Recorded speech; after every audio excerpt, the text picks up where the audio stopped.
Reldnock not so Nateserk! Reverting to his human form, the green hedgehog becomes a near double of Chris.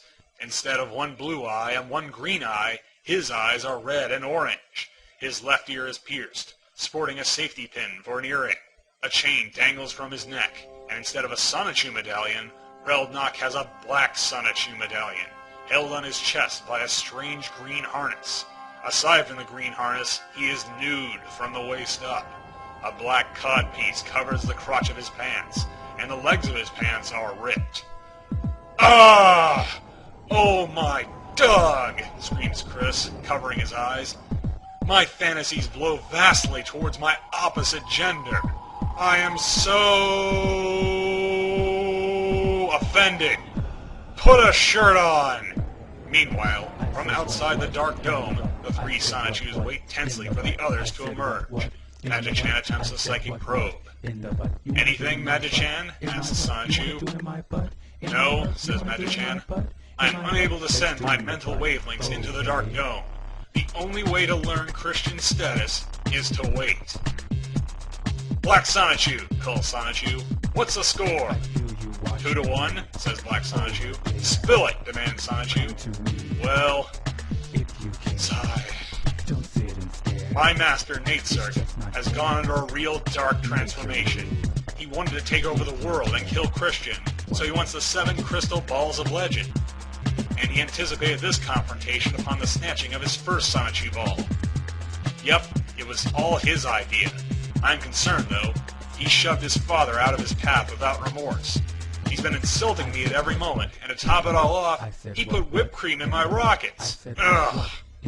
Telepathically, Sonichu and Magichan confer. I sense honesty in his mind as he explained, thinks Magichan. I'm surprised Nateserk could be that cruel. It has to be some dark curse or something, thinks Sonichu.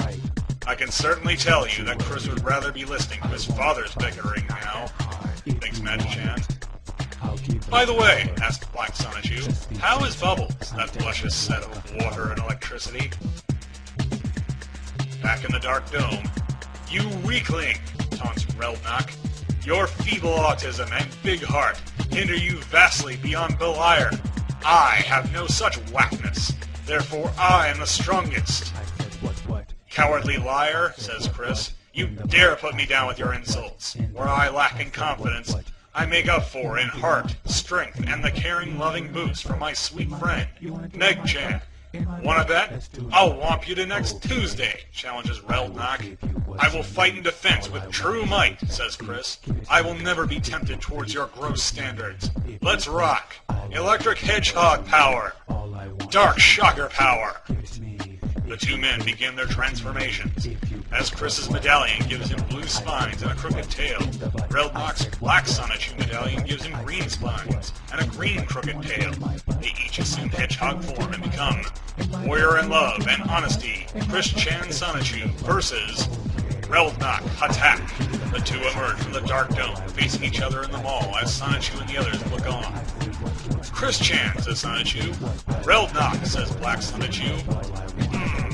Thinks Magichan. Like gunfighters, the two stare each other down, searching for the slightest vulnerability. Magichan holds out his arms to stop Sonichu and Black Sonichu. Neither of you should interfere, he says. The intensity of this battle would be too much for any of us. Chris and Reldnock continue to stare down, and then, without warning, they speed into action. Chris lands the first blow, and they go smashing their way out of Quickville Mall. Yep, says Sonichu, looking out from the broken glass. The combatants streak all over town, too fast for the human eye to follow. Chris fires an energy blast, but Reldnock dodges. He returns fire, but Chris jumps out of the way and lands a kick to Reldnock's crotch. However, his codpiece protects him from injury. They run alongside each other, and Reldnock tries to shake Chris with another energy attack, but Chris rolls into his path and strikes him squarely in the face.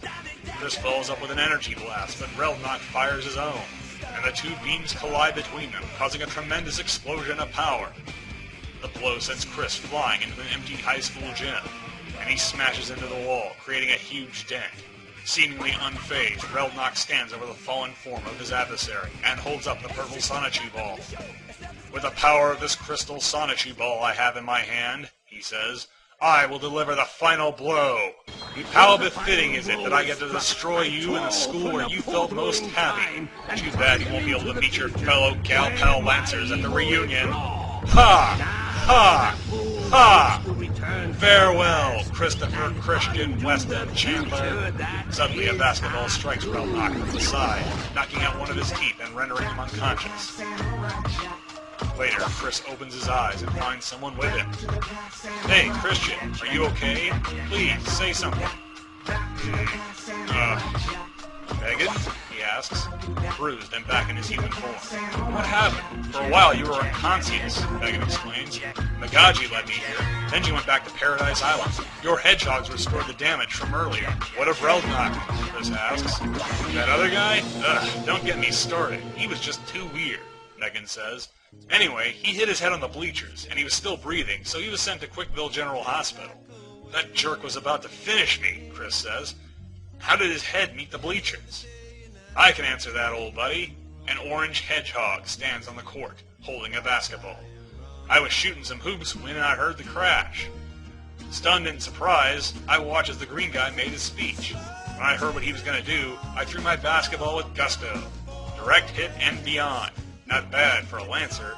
Bionic the Hedgehog, cries Chris. I haven't drawn you since 2004, when I made your Yu-Gi-Oh card. And before that was back in '99, in that War Against Autism drawing, says Bionic. Still, it has been about 10 years since I jumped out of that locker and met you. Yes, says Chris. That was back in my freshman year.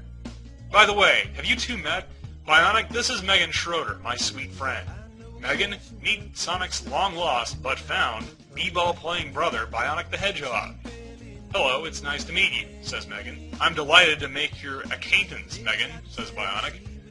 By the way, Christian, Sonichu came by and explained this ball to me. He holds the purple Sonichu ball in his hand. The other guy had it, but he dropped it, so I'm giving it to you. Cool, thank you, says Chris.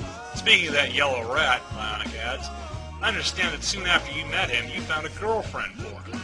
I could have had my pick from among my fellow Lancers, but our genes just don't match well. Why didn't you hook me up, Christian Weston Chandler? Gee, I'm sorry, Bionic, says Chris. Back then, I was naive on dating and all that, so I just didn't think of it at the time. But if you need a sweetheart, Megan has created quite a few foxy characters. If she's cool with it, you could go out with one of them. Cool, that sounds good, says Bionic. Thank you. Shoot, thinks Chris. 25 years old, and I still haven't even had my first date. Oh well. At least I'll still have something to show of it, he says aloud. Oh yeah, Christian, says Megan, that DVD you've told me about. I don't know about it. Please tell me, says Bionic. Well, while the master copy stays at home, a few copies will be generously shared with a few relatives, friends, and good old Providence Middle and Manchester High Schools. It is titled Christian Weston Chandler. Yep, I'm on TV. It will feature my 2 news segments, my Mario Kart Lego movie filmed on Game Boy camera, my Nintendo Power-worthy Animal Crossing documentary, a slideshow of photographs, art, and comics projected from my PSP, a message for the future from me, and more. Also, there's an homage to my friends, teachers, family, and MHS's 1997 varsity basketball team within the slideshow, all of whom were remembered from my heart, as well as my yearbooks. This DVD will not be sold anywhere. That's a no-brainer. Conked on his head against the bleachers, huh? Ew, that had to hurt. I wonder if Relnock will ever recover, and if he does. 10 weeks later, we find Relnock laying in the hospital, his head bandaged from hitting the bleachers. He lays unconscious until he suddenly opens his eyes, his face twisted with dark hatred. Funky monkey, he thinks. Huh? Where am I? Last thing I remember was, gasp. Yeah! I was about to kill that straight, goody twin of mine. When I was hit on the head by a basketball? Who threw that? On the TV in his hospital room, a newscaster discusses local sports. In sports news, Bionic the Hedgehog won the game against Monroe High with a record-breaking 130 baskets without overtime. And the Lancers now head to the finals against you, thinks Relnock. It was you. Right before passing out, I saw an orange guy in blue shoes. It was him. Bionic the Hedgehog. The end. Finished comic book, February 21st, 2007. CWC turns 25, February 24th, 2007.